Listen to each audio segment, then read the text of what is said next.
Gozaimasu, bonjour et bienvenue sur cette vidéo. Avec Halloween qui vient de passer et le giga bordel qu'il y a dans un des quartiers de Tokyo, Shibuya pour ne pas le citer, je me suis demandé mais de quoi les Japonais ont-ils réellement peur? J'ai fouillé et j'ai trouvé alors un sondage très intéressant. Je l'ai comparé à la France et c'est là où j'ai vu qu'il n'y avait pas un seul point commun sur le top 10. Et je sais pas si c'est que moi qui trouve ça hallucinant, mais je me dis quand même, on est sur la même planète, on est les mêmes êtres humains, et on n'a pas une seule peur en commun, c'est quand même assez fou. Et pour donner de la consistance à mon analyse, j'ai demandé aussi aux trois japonais que vous connaissez, Neki, Sean et Emi, de quoi ont-ils peur? Alors, pourquoi c'est différent, de quoi ont-ils le plus peur et comment ils le vivent? Je vais répondre à toutes ces questions. Comme d'habitude, je vais pas me contenter de citer bêtement les points un à un, mais je vais vraiment creuser pour comprendre qu'est-ce qui se cache derrière. Et donc, laissez-vous emporter par ces 8 choses dont les japonais ont le plus peur.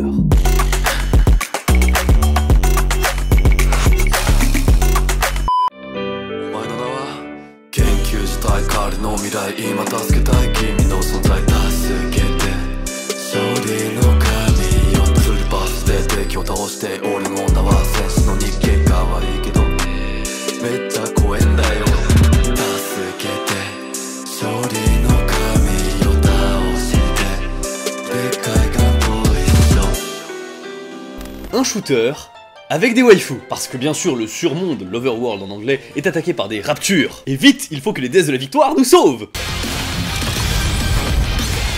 Elles s'appellent des Nikke et elles se battent avec des énormes armes. Franchement, regardez donc ce calibre. Mais pour parler du jeu, voilà, il y a toute une composition à faire avec les différents personnages. Et oui, il y a des voix japonaises, et oui, c'est agréable pour les oreilles. Je m'autorise une vanne beauf, voilà, pour vous présenter le jeu. Juste une seule. Mais les armes, quand tu tires, écoutez, il y a beaucoup de recul. Rien que pour le délire, franchement, essayez, c'est plutôt rigolo, ça marche bien, en plus il y a un côté RPG vraiment très sympathique. Et au moins on pourra pas dire que ce jeu n'est pas original. Vous avez bien sûr un lien dans la description qui vous offre 110 tirages gratuits. C'est jusqu'à 110 tirages gratuits. Avec 2 personnages populaires SSR et un personnage populaire SR. Rompez, soldats! De quoi vous avez peur? Nutella Maki. ずっと覚えてるからな。あれは忘れたくても忘れられないぐらい怖い体験だったからね。人の念。人間ってやっぱり欲望が強いから、そういうのがバッて出るものがやっぱ怖いな。酔っ払った時の自分が怖いかもしれない。昔から江戸で一番怖いもの。地震、雷、火事、親父。俺は多分地震が一番怖いかな。期限が怖いですね。何々までやってとか結構怒られたりすること昔よくあったから。ボスが怖いでしょこれ。多分怒られること怖い。人でもそうだし、犬に怒られることも怖いし、怒られちゃいそう。これなんかちょっと怒られちゃいそう。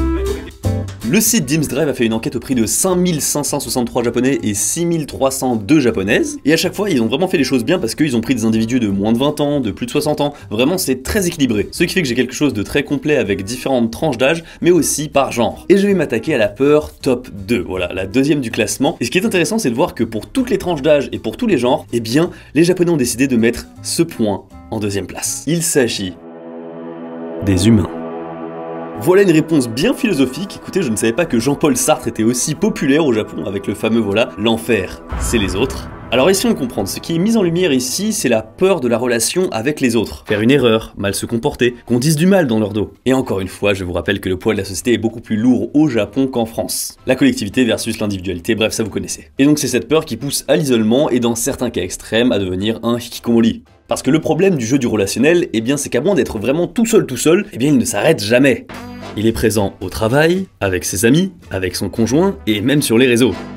Les Japonais se mettent vraiment une pression eux-mêmes pour vraiment essayer de rentrer dans le moule et être correct et adapté. Et avec cette réponse au sondage, on comprend que dans le fond, eh bien, ça ne leur plaît pas des masses en fait, ou tout du moins, ça leur met beaucoup de pression. Moi-même, je vous avoue, voilà, slalomer entre les lignes de conduite à la japonaise, c'est pas quelque chose où j'excelle. Mais pour autant, c'est pas comme si j'en avais peur non plus, donc voilà, il y a un gap quand même. Mais du coup, qu'est-ce qu'ils en pensent, nos amis japonais? Pourquoi les Japonais disent qu'ils ont peur des êtres humains? いや、やっぱり何考えてるか分かんない人が多いかもしれないですね。信用できないっていうのがあるんじゃない？仲良くしてる人が実は裏で悪口言ってるとか。本当にそう思ってんのかなとか。なんか友達って思っていいのかどうか分かんないと。その人が言ってることが本当かどうか分からないっていう意味の怖いなのかなって。日本人はなの？東京だけじゃなくて都会と田舎ってやっぱちょっと違うじゃない。田舎だったらどこに誰が住んでるかっていうのが分かるから、東京とかだと知らない人だらけなの逆に。On dit souvent que tout est fait dans la société japonaise pour limiter le contact humain, et je vous avoue, je suis pas très d'accord. Alors certes, il y a toutes les machines automatiques que tu peux trouver dans les combini, voilà, où tu peux ne même pas discuter, voilà, tout est automatisé. Même quand tu vas au supermarché, certains supermarchés, j'ai vu, en fait, ils ont commencé à avoir donc des caissières qui bipent tes produits, mais c'est pas avec elle que tu vas régler, en fait, tu vas régler la note ailleurs, donc tu vas prendre ton panier et tu vas le mener à une autre caisse en fait, enfin plutôt à une borne, et c'est là où tu vas payer toutes tes affaires et tout. C'est vrai que c'est bien pour optimiser en vrai le temps, parce que c'est souvent ça qui prend le plus de temps. T'as ça d'un côté, mais de l'autre, comme je vous le disais, je suis pas d'accord parce que les Japonais, ils adorent t'appeler en permanence pour le moindre truc, pour confirmer la moindre chose, pour tout ce qui est démarche aussi. Beaucoup de choses sont faites au téléphone. Ah oui, le porte-à-porte, j'ai oublié de parler de ça, mais du porte-à-porte au Japon, il y en a beaucoup, que ça soit pour les factures, que ça soit par exemple pour le comité de voisinage, que ça soit aussi pour des courses, le maraîcher, enfin vraiment. Il y a tout le temps des gens qui sonnent chez moi. Donc le Japon qui limite les contacts humains, pas très d'accord. Et pour aller plus loin, la peur des êtres humains, c'est la peur de l'autre. Et je vais donc aborder un thème qu'on a moult fois abordé, voilà, sur les vidéos autour du Japon, c'est-à-dire le cas de la xénophobie et du racisme chez les Japonais. Les étrangers. Est-ce que les Japonais ont peur des étrangers? 怖いんじゃない？自分の知らないものだからだと思う。ああ、本当だと思います。結構多いと思いますよ、正直。うん。人によるけれども、っていうのは毎回言うけど、言葉が分かんないってなった瞬間に急にやばい、この人とどうやってコミュニケーション取ったらいいんだろうっていうので焦ったりとかするから。ただでさえ日本人同士でも知らない人怖いのに、なんかもっとそのなんか文化とか言葉が分からないから知らないっていうことがいっぱいこう重なって怖くなってるのかな。まあそもそも言葉が通じないから、すいませんってこうやって道聞かれて怖いんじゃないかな。どうしよう、なんて答えたらいいんだろう。若い人たちは減ってきた気はしますね。De mon côté, je pense qu'il y a des connards, hein, comme partout bien évidemment, mais il y a aussi au Japon beaucoup de personnes qui sont maladroites parce qu'elles sont curieuses mais pas dans le bon sens et du coup ça passe pas très bien. Et il y a aussi une autre catégorie, c'est les personnes qui sont intimidées ou alors qui ne veulent pas faire d'efforts pour essayer de comprendre l'étranger. Mais je tiens à dire quelque chose, le corona et tout ce qu'on a vécu là depuis 2 ans, eh bien ça a fait ressortir une partie des Japonais qui n'est pas très jolie, j'ose dire. Je ne compte pas le nombre de petits dramas qu'il y a eu avec des associations gouvernementales qui ont mis par exemple des petites affiches pour dire attention, limitez vos contacts avec les étrangers, enfin des choses comme ça. Et puis généralement juste ils s'excusent, ils disent ah c'est pas ce qu'on voulait dire et on oublie. C'est vraiment très facile hein, au Japon parfois ce genre de choses. Et bien sûr faut pas oublier que le pays reste très conservateur. Et c'est là où j'avais un petit peu envie de vous expliquer pourquoi les frontières sont restées fermées aussi longtemps. C'est parce qu'en fait, le premier politicien qui parlait d'ouverture des frontières, eh bien sa popularité allait faire une chute libre. Les électeurs japonais, donc surtout les vieux, étaient très satisfaits de ne plus avoir de touristes, au détriment de l'économie japonaise qui vit une véritable catastrophe. 1 euro égale 147 yens et surtout 1 dollar égale 149 yens, c'est des taux qu'on n'a pas vu depuis plus de 30 ans. Écoutez, j'ai un pote qui travaille dans la banque à assez haut niveau, il me dit clairement que niveau banque, au ce moment au Japon, niveau finance, c'est la catastrophe.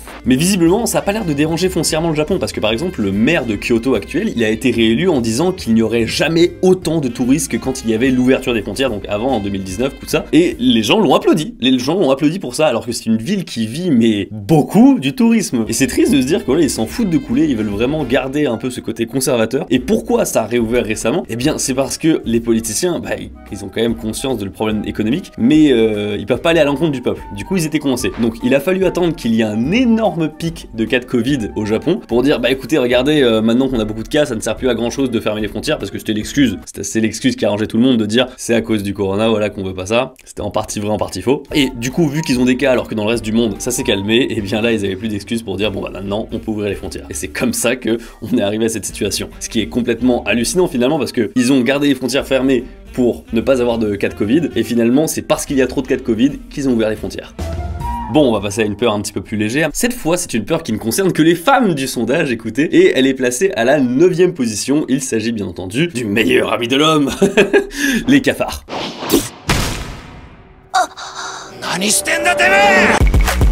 Les cafards. Alors je pense qu'il y a une distinction homme-femme sur cette peur, tout simplement parce que les jeunes japonais, enfin les garçons japonais, sont habitués en fait à jouer avec des insectes, à jouer à attraper des insectes plutôt, et donc du coup fatalement ils en ont moins peur, j'ai envie de dire, même si bon, autant je comprends le scarabée, il est stylé, tout ça, il peut se battre, il a on dirait un petit peu un robot, tout ça, autant le cafard, voilà. Après je dis que les garçons n'ont pas peur, mais ça dépend. 足が気持ち悪い。キャーみたいな。テラフォーマーズ見た？ああ、もうあれダメ。はいはいはいはい。怖いけどスイッチが入れば全然立ち向かえる。まだ見れるけど、まあ虫全般が僕怖いっていうのもあるかもしれないですけども、その中でやっぱりゴキブリ一番怖いです。クワガタとかは形がかっこいい、なんかこうロボットでいそう、ゴキブリはロボットでいないもん。東京に住んでるゴキブリとか九州に住んでるゴキブリとかって全然なんかタイプが違うらしい。で九州に住んでるゴキブリって羽がないというか飛ばない。友達が九州は鹿児島の人なんだけど東京に引っ越してきて、でなんかゴキブリ出たっつって新聞紙とかなんか丸めて叩きて殺そうと思ったらいきなり顔に向かって飛んできて、それからもう絶対にゴキブリがもう触れないし、うわー無理無理無理って言って。 Alors, après les cafards qui étaient une peur exclusive aux femmes du sondage, laissez-moi maintenant vous parler d'une peur exclusive aux hommes du sondage. Mon épouse. Ah, voilà un sujet que je voulais aborder depuis un bon moment. Le Japon, c'est une société patriarcale, voilà, les hommes ont tous les pouvoirs, la femme est obligée de rester femme au foyer, et pourtant, que se passe-t-il? Que fait ce point dans le classement? Vous avez compris, c'est ironique ce que je viens de dire. Alors la réponse, mon épouse, elle est intéressante parce qu'elle n'apparaît pas partout dans le classement. D'un point de vue purement statistique, en fait, elle est classée 5e en fait sur les peurs chez donc en général. Mais si on exclut en fait donc les personnes qui ne sont pas mariées, donc les moins de 20 ans, eh bien elle remonte à la 4e place. Mais du coup dire mon épouse à qu'est-ce qui me fait le plus peur quand même, c'est assez choquant je pense. Voilà, même moi ça m'a plutôt surpris. Alors est-ce que c'est vrai? Je vais le demander aux potes japonais. Vous avez peur de votre femme? 全然怖いって思うのがなんでそういうことするのみたいな。あ、奥さんが怖いと思うのか。あ、なるほどね。でも私のイメージだけど、別に日本人に限らず奥さんは怖いと思うよ。そもそも怖いと思う、女は。女は怒らせちゃいけないよ。ショーンは妻のことが怖いですか？なんでみんな笑う？これを見て。はいはいはい。いいよ今日。ぶっちゃけていいよ今日は。この瞬間にどうぞ。言いたいこと言ってください。怖いずっと怖いわけじゃないでしょなんか。ずっと怖いわけではない気がする。正しいことを言うんですよ。正論。僕はなんか結構楽しいことが好きだから、そのまあバカなこともいっぱいするんだけど、怒る時が僕がお風呂入ってる時にドア開けて怒る。なんでって聞いて、なんで僕がお風呂入ってる時に怒るのって言ったら、僕が逃げれないからっていうので、もうお風呂怖くなっちゃってずっとシャワー見てるさっき。温泉は好き。家のお風呂以外は好き。今笑ってるけどちょっと悲しいんじゃないかな。悲しい。悪いことしてるのは僕だから、まあそれは仕方ないんだけど、まあ家にいてほしいというか、なんかおとなしくしてほしいという、なんだろうな。なんでなんだろう。わかんない。なんで俺怒られてるんだろう。わかんない。わかんないから怒られてるんだ。そういうこと。自分が何やってるかわかんないから。Ah oui, c'est chaud quand même hein. D'ailleurs ce qui est rigolo c'est que je pense si j'avais posé la question à mon grand-père à l'époque où il était encore vivant, je pense qu'il aurait répondu ma grand-mère, vraiment.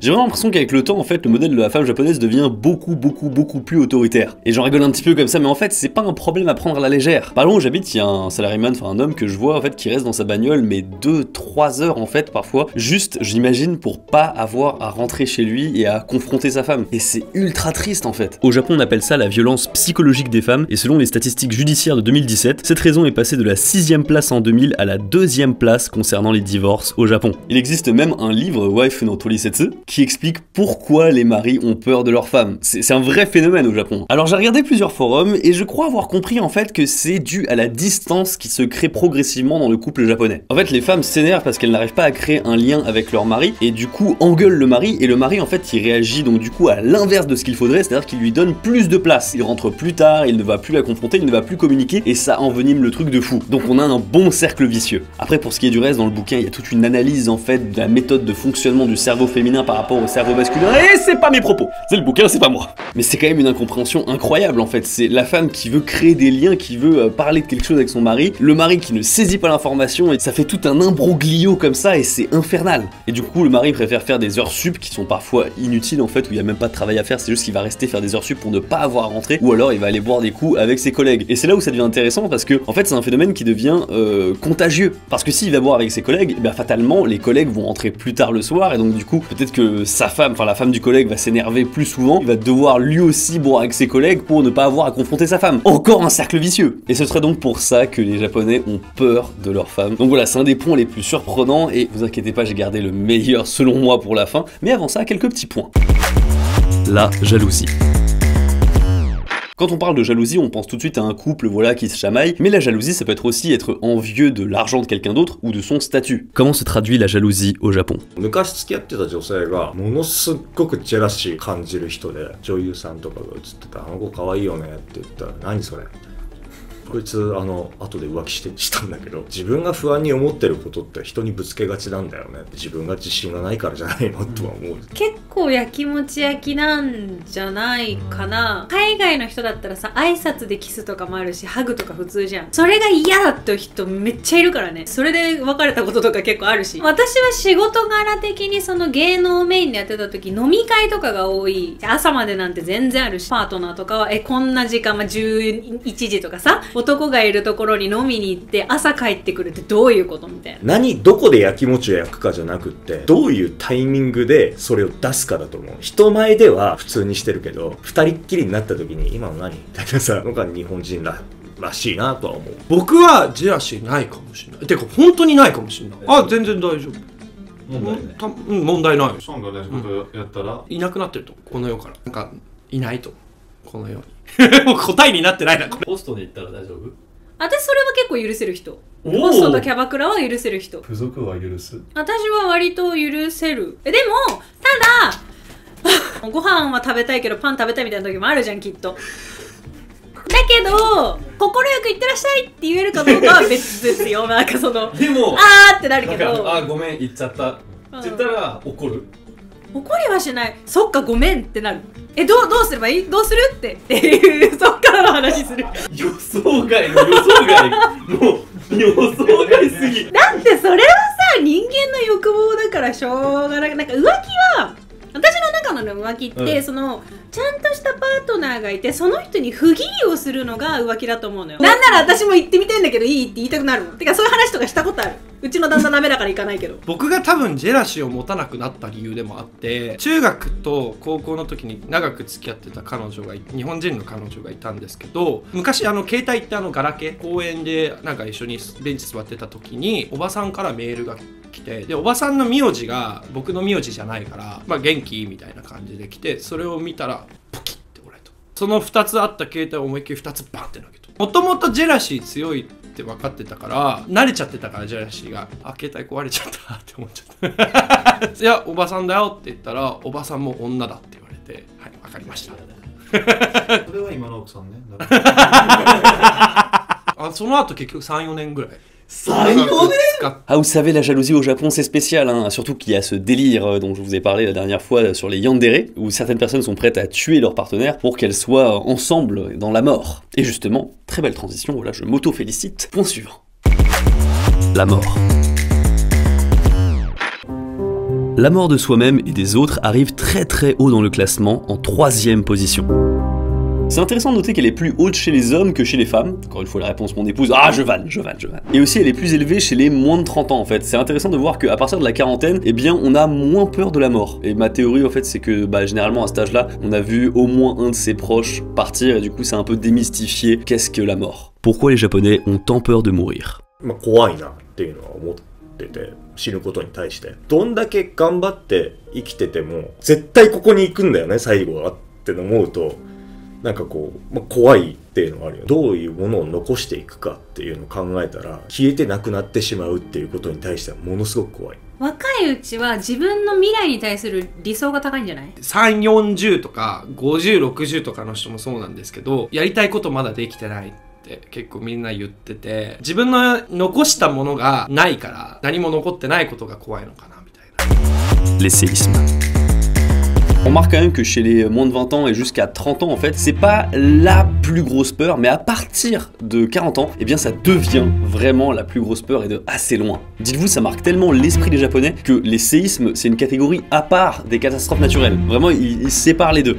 En même temps, j'ai envie de dire, c'est normal, il y en a énormément dans le pays, des tremblements de terre. Et en plus, dès l'école primaire, on t'apprend à réagir en fonction, il y a des exercices, il y a des cours. Tu ne peux pas vivre au Japon sans être au courant de ça. Littéralement, tout tourne autour de ça, presque j'ai envie de dire. Je suis dans une maison, les constructions sont antisismiques, on doit travailler par rapport à ça, l'énergie, elle est répartie différemment, elle est travaillée différemment depuis les incidents qu'il y a eu par rapport à ça. Enfin, vraiment, Tout tourne autour de ça au Japon. Et en plus, les Japonais sont assez fatalistes parce qu'on parle souvent en fait à la télé ou dans les médias de The Big One. Alors qu'est-ce que c'est le Big One? Eh bien il s'agit d'un séisme qui devrait arriver d'ici 20, 30, 40 ans, enfin dans plusieurs décennies. Et il est censé être assez puissant. En tout cas assez puissant pour rendre ridicule celui qu'il y avait en 2011. Donc c'est vous dire à quel point il sera fort. Et même dans la pop culture, beaucoup de personnages très forts sont liés au séisme. Barbe Blanche dans One Piece, le premier pilier dans Demon Slayer, et aussi Godzilla tout simplement, il a été réveillé par les séismes.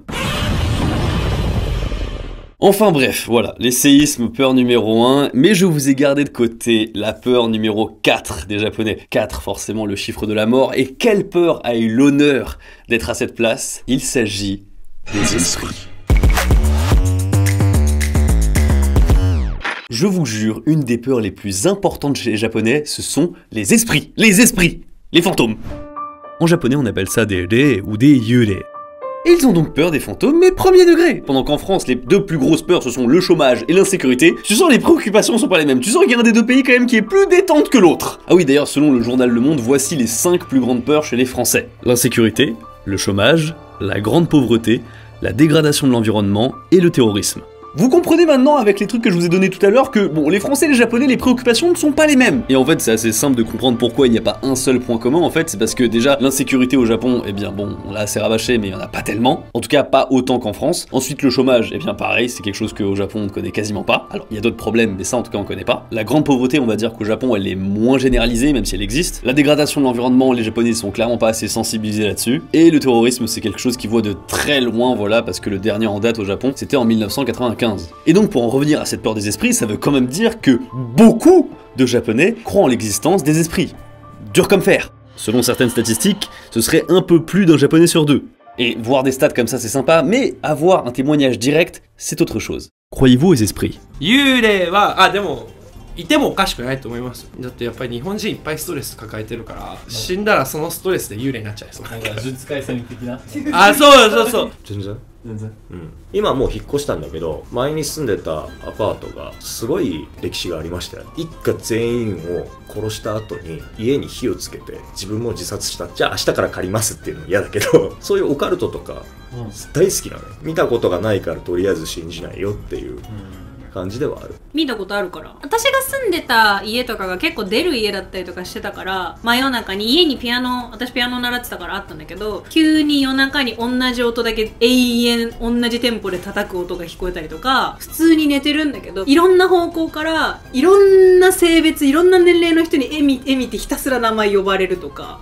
中学の時に帰り道に左端にある小道のところに人が立ってるのが視界に入って、あ、誰かいるなって思ったんだけど、黒髪ロング、白いワンピース、裸足っていう典型的な格好の人だったのよ。その時は何とも思ってなかったんだけど、真横になった瞬間に振り向いたらその人の首がなくなってたのよ。だからそれと一緒、私の一番怖い人の念って、力量とかにもなったりとかしちゃうから、やっぱ人の念が怖いんだよね。Ah, tu sens quand même qu'il y a une dimension beaucoup plus mystique chez les Japonais, et du coup tu comprends aussi mieux pourquoi ils se font avoir par la moindre secte. Mais alors du coup, pourquoi ils y croient aux fantômes? Et bah selon moi, il y a 2 points. Le premier point, c'est que lorsque quelque chose est inexplicable au Japon, on a vraiment tendance très rapidement à trouver une explication un petit peu paranormale avec les fantômes, des choses comme ça. Surtout que les Japonais ont très peu d'esprit de contradiction. Ils vont pas réfuter, ils vont pas être sceptiques face à des informations, ils vont vraiment se dire bon ok, c'est des fantômes, c'est des esprits, voilà, s'il y a beaucoup de gens qui croient aux esprits, c'est que ok, moi aussi je peux croire aux esprits. Et le second point, c'est tout simplement la religion.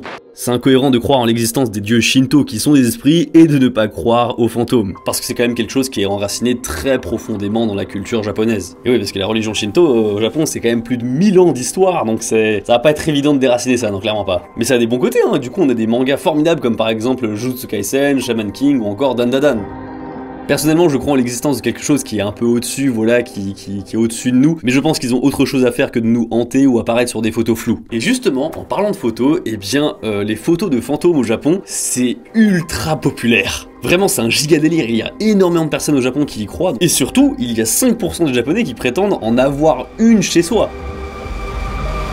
C'est vraiment un truc, tu présentes ça comme une photo de famille, quoi, presque. Quand j'ai découvert cette information, j'étais surpris, je fouillais comme ça dans le blog, et j'ai trouvé un témoignage. J'ai pris une photo dans un sanctuaire avec mon ami quand nous étions enfants. Je ne veux pas y croire, mais il y avait tellement de visages sur la photo. Mon ami a eu peur et il a été exorcisé. Mais plusieurs années après, il est décédé à l'âge de 20 ans. Donc le top 5 final pour les Japonais, ce sera les tremblements de terre, les humains, la mort, les esprits et enfin leur épouse. Soit dit en passant, un grand absent de cette liste, c'est la Corée du Nord, voilà, ils envoient régulièrement des missiles qui viennent s'écraser pas très loin du Japon, et pourtant les Japonais ne sont pas si effrayés que ça apparemment. Merci beaucoup d'avoir regardé cette vidéo, j'ai appris plein de choses écoutées durant l'interview avec les Japonais et aussi avec les différentes recherches, voilà. Savoir un peu de quoi ils ont peur, ça m'a permis de mieux comprendre comment ils voyaient les choses. Par exemple, comprendre que autant de personnes croyaient aux esprits, ça m'a beaucoup surpris, et pareil qu'il y ait vraiment ce phénomène concernant les épouses au Japon. Bref, ça m'a choqué. N'hésitez pas à lâcher un pouce bleu si ça vous a plu aussi, et n'hésitez pas non plus à vous abonner. Moi je vous dis à la prochaine, tchuss.